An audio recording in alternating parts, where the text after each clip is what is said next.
Hello, welcome back to Across the River and Into the Books with me, Bren Booth Jones. Now I'm very excited about today's video because I am going to do part 2 of 10 difficult books. I uploaded part 1 last week and it just grew to such astounding length that I thought that I just had to split it in two because people have babies to feed and jobs to attend and epic poems to write. Right, so let's dive into these next books. Ben Lerner, this is No Art, and this is Lerner's collected poems, and this one was published by Granta. He just published a new book of poems last year, or maybe even this year. I think it was towards the end of last year, and I actually reviewed that new book of poems for Open Letters Review. So I will leave a link to my review down below in the comments if anyone is interested in reading that. Very playful and language-oriented, language-driven. I'm not going to spend too much time on this because I will definitely talk about Lerner's work in other videos and the impact that it's had on me. But one thing I'll say about this book and about his poems is that it's really fun to read aloud with a friend. And I was in England in the summer of 2018 and with my friend Joel, and one evening, it was a beautiful summer evening, and we'd been out to a pub and had a few drinks and came home, and Joel was kind of noodling away on his guitar, and I picked up Ben Lerner and started reading aloud. It was really fun to reread it in that way, to read them aloud, and then the humor really comes out. And Lerner takes many different registers of language and repurposes them into poetry, and with very interesting effects. And he takes a lot of very sort of high theory and very intellectual and theoretical language and makes it very funny. So just to read one of these. Gather your marginals, Mr. Specific. The end is nigh. Your vanguard of vanishing points has vanished in the critical night. We have encountered a theory of plumage with plumage. We have descented our ties. You must quit these Splengerian suites, this roomy room, this gloomy why. Never again will your elephants shit in the embassy. Never again will you cruise through Topeka in your sporty two-door coffin. In memoriam, we will leave the laws you've broken. On vision and modernity in the 20th century, my mother wrote, "Help me." On the history of structuralism, my father wrote, "Settle down."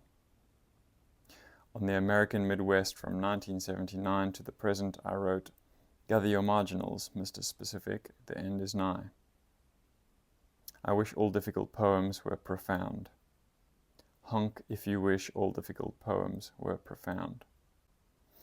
So I thought I would use this Ben Lerner poem just to give you a taste for his work. And this is a sonnet from the first collection that's included in No Art, which is called the Lichtenberg Figures. And it's quite representative of Lerner and his complexity and his difficulty. So these are sonnets, and immediately our expectations are given a jolt. We associate sonnets, or there is a popular conception of sonnets to be love poems, to be lyrical. They're often very personal and dealing with romantic longing. But this is a sonnet that has a whole lot of jargon in it, and Lerner really shifts seamlessly through these seemingly contradictory and clashing terms. So we've got vanishing points, we've got words like decentered, we've got structuralism, modernity. These words all seem to point to, in marginals, these are all very sort of technical words that speak to or seem to reference economic or political theory, critical theory, and yet he repurposes them, he recalibrates them and sort of animates them with new life and new references. But we are always in a spin when reading Lerner's poems. We're always a little bit off balance and trying to grasp hold of meaning and of narrative continuity. And then at the same time, amongst that, we have very, very colloquial, slangy words like shit and sporty two-door coffin. And we have this repetition of the opening line, gather your marginals, Mr. Specific, the end is nigh. So there's this kind of circularity, this cyclical feeling, which actually maps out onto the collection as a whole, because it's a sonnet sequence, so there are recurring motifs. There are some lines in the first sonnet, real snow on the stage, fake blood on the snow. These come back again in the final poem of the sequence. But there is always a sense of decentered. We have decentered our ties, and the speaker says. And so there's always this searching for a sense of grounding that just eludes us. And I think that is Lerner's formal exploration of the kind of groundedness of modern American life and the way that language has become bankrupt. Yeah, so there's just this endless outpouring of advertising and political acronyms and online discourse, and all of these ostensible communications seem to be scattering us further from any sense of concrete meaning. And therefore, in conveying that idea, the poems themselves brilliantly enact that frustration and that alienation. But Lerner always has this amazing way of finding humor and irony within this cacophony of verbal noise. And again, he links it really to Americana, you know. So there's this, I wish all difficult poems were profound. Honk if you wish all difficult poems were profound. So he takes this serious, overwrought, speculative linguistic rumination and flips it on its head in the part of the poem that is supposed to be this Volta, this resolution, and he literally uses bumper sticker rhetoric. And then by doing so, we sort of retrospectively, the poem is like retrospectively washed in this disarming irony that I think is quite an important release. And in last week's video, I talked about the severity and the seriousness of Louise Glück, and I feel that her poems are unrelenting in their dark brooding, whereas Lerner has a real nimble hilarity that shines through. There's so much more that I want to say about Lerner, but to just make this not a criminally long video, I'm gonna keep it short. But he does a lot of cross layering in his poems, and in doing so, the reader must find a sort of connectivity through these different registers and tones. And what you find is you kind of sort of almost palimpsest, like underneath this very noisy and disruptive surface, there is a kind of depth that I think in his early work is about, vulnerability and this very American sense of using language as this like kind of searchlight that just is very blinding and bright and verbose, but maybe masks some insecurities about masculinity or American identity. Yeah, I think that he does that very, very well. But certainly it's not the easiest poet to read. So Ben Lerner, No Art. Next, I'm gonna mention two epics. Beowulf. This one is translated by Michael Alexander. And I've got John Milton's Paradise Lost. The historical remove and the values and ideas and the zeitgeist of a particular period that is so far removed from where we are that it's hard to relate to it. Paradise Lost, it was published in 1667, and it is a kind of epic poem retelling the story of Adam and Eve and their fall from grace, their fall into sin, Eve's temptation by the serpent, which is Satan. And what is difficult about this book is not only that that Milton was very Christian. He was quite heterodox, right? He kind of was very political and anti-royalist, and he actually got into a lot of trouble for his writings and was actually saved by a young poet friend, Andrew Marvell, who kind of got him off the hook and said, listen, Milton is like, he's one of the English greats, he's a great poet and thinker, and if you prosecute him, it's going to make you look really bad. It's also a long poem. I mean, there are thousands and thousands of lines. It's difficult because I don't have the same values as him. There's a lot of like fine sort of fretwork in this poem, sort of dealing with theological arguments about sort of the proof of God's existence. And it's just like, I just disagree with so much of that. Also his portrayal of Eve as this kind of weak woman and her role in the fall of man. It's frustrating to read, and it's very long. Satan is a very interesting character, and he's probably the most relatable. His suffering, me miserable, he howls when he realizes that he's just permanently banished from God's kingdom, and he really asks the question of, well, if you made me, if God made Satan, then he knows every fiber of Satan's being, then why did Satan fall? Why did he make a being that he knew would be banished? I think Milton really grapples with that idea, but on the side of like, well, God is good and all of this.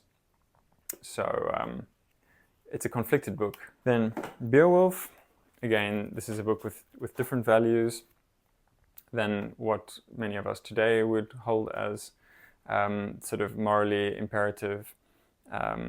This is all about valor and bravery and revenge and sort of the chivalric code and honor. If someone kills your brother in a sword fight, then you need to go and revenge his blood and slay your enemies. It's that kind of completely outmoded worldview.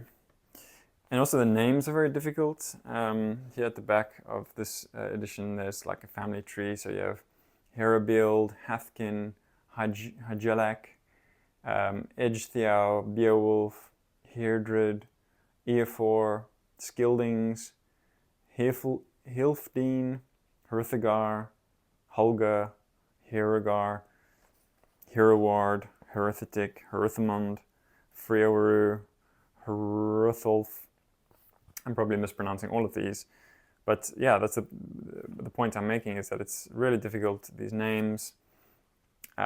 This is a long poem about this mythological figure Beowulf, who is just like, has this like unearthly strength and bravery, and he goes to rescue, and this is like sort of in the sort of area of Scandinavia, but more than 1,000 years ago.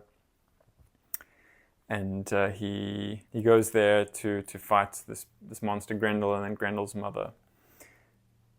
What's interesting is that it is a story that was transferred orally through song, through storytelling, and then was eventually written down by some monk in some cold, mossy monastery in roughly around the year 1000.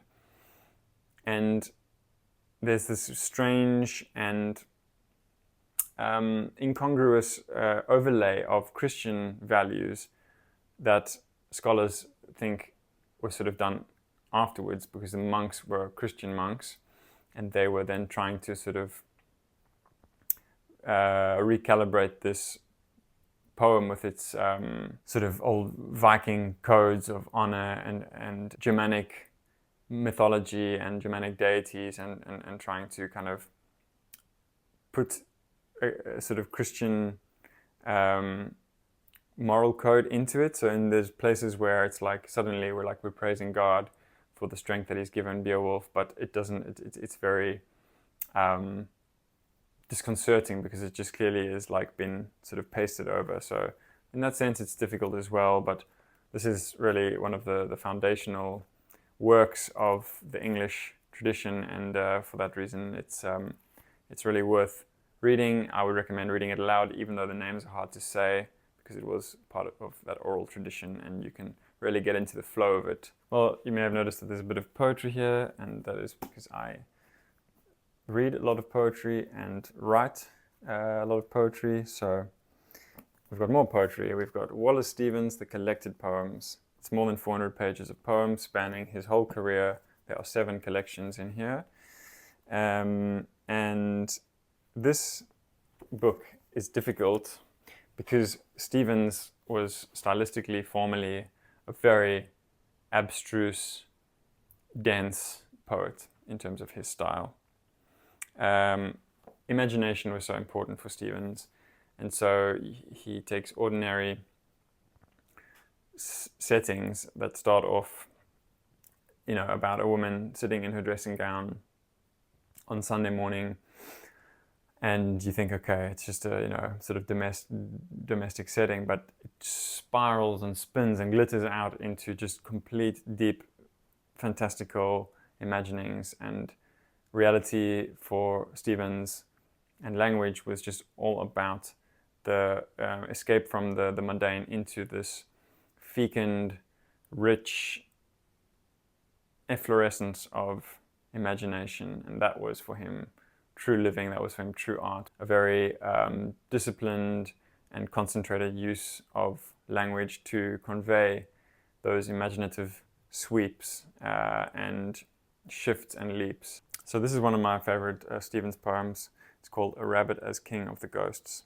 The difficulty to think at the end of the day, when the shapeless shadow covers the sun and nothing is left except light on your fur. There was the cat slopping its milk all day, fat cat, red tongue, green mind, white milk, and August the most peaceful month. To be in the grass, in the peacefulest time, without that monument of cat, the cat forgotten in the moon, and to feel that the light is a rabbit light, in which everything is meant for you and nothing need be explained. Then there is nothing to think of. It comes of itself, and east rushes west and west rushes down, no matter. The grass is full, and full of yourself. The trees around are for you. The whole of the wideness of night is for you, a self that touches all edges. You become a self that fills the four corners of night. The red cat hides away in the fur light, and there you are humped high, humped up, you are humped higher and higher, black as stone, you sit with your head like a carving in space, and the little green cat is a bug in the grass. So I think a quote from T.S. Eliot is very useful as a key to understanding or as a key to appreciating Wallace Stevens. Now, Eliot said that meaning is the meat that a burglar brings into a house and gives to a dog to keep it silent so that he can rob the house. And that is quite a spicy little metaphor. Meaning is the meat that a burglar gives to the dog. And I think what Eliot meant was that don't get too caught up in what a poem means, because it's not what it's about. It is about an emotional response to language concentrated and given the freedom to explore all of the rich connotation and musicality and the interesting play of relations between words and images on that white space of the page. And if you get too wrapped around the axle of what a poem means, you miss that emotional response that captures a very specific feeling, sensation, memory beautifully in language. So a rabbit as a king of the ghosts. So it starts off in quite a sort of pedestrian, ordinary way. The difficulty to think at the end of the day. You go to work, you have a long day, it's hard to think. Fat cat, red tongue, and then green mind, this emerald flame of a green mind, such an interesting collocation of words, green and mind, that suddenly springs into the middle of this sentence, this list, right? Fat cat, red tongue, green mind, white milk, and then this almost non sequitur, this leap, and August, the most peaceful month. So we have these images of domesticity, of peace. We have a cat, we have the nice bowl of milk, we have this August, this summery month, and then to be in the grass in the peacefulest time, very relaxing, calm, and quite normal. It's a sort of summery setting. But then without that monument of cat, the cat forgotten in the moon, suddenly we're leaping in the celestial sort of rocket to this whole shifting image of a monument of a cat. And maybe that is Stevens' emphasis on finding these small things and expanding them or deepening them through poetry to the level of a monument. Somebody once said the poem is a monument of the moment or to the moment. Maybe that was John Ashbery, I'm not quite sure who said that, but the monument of the cat, maybe it was Wallace Stevens himself. The cat forgotten in the moon. And it goes on, right? In which everything is meant for you and nothing need be explained. If we stop to explain the surreal and semi-precious glowing of a particular moment, if we try and explain it rationally, if we try and subjugate our imaginative renderings, then, we miss out on the fact that in that moment, that is all the meaning that we need. A self that touches all edges. There is a paradoxical largeness in our inner exploration of our imaginations. We're just this one small individual person, but yet a self that touches all edges in the wideness of night, because the imaginative possibilities are so endless.